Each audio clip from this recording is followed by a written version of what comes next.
Scrivi. Cara Lori, ti siamo vicini per la morte del caro Adelmo. No, scusa un attimo. Ma te perché che scriva morte? No, perché non sei morto.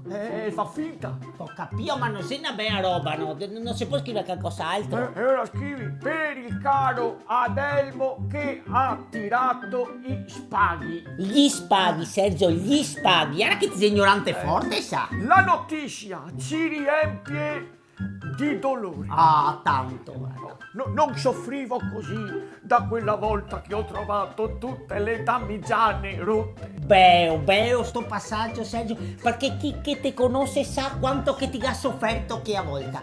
E ora, se ti permettimi che sono tariata, a me mi è venuta su una fumana appena ho saputo che se l'era presa. Con chi cosa? Che se l'era presa con te, che avevi fatto baruffa. Sergio, se l'era presa vuol dire che sei morto, se a traduzione in italiano e se l'aveva tolta. Visto che lo amavi tanto, ti auguriamo di raggiungerlo al più presto. Sentite condoglianze.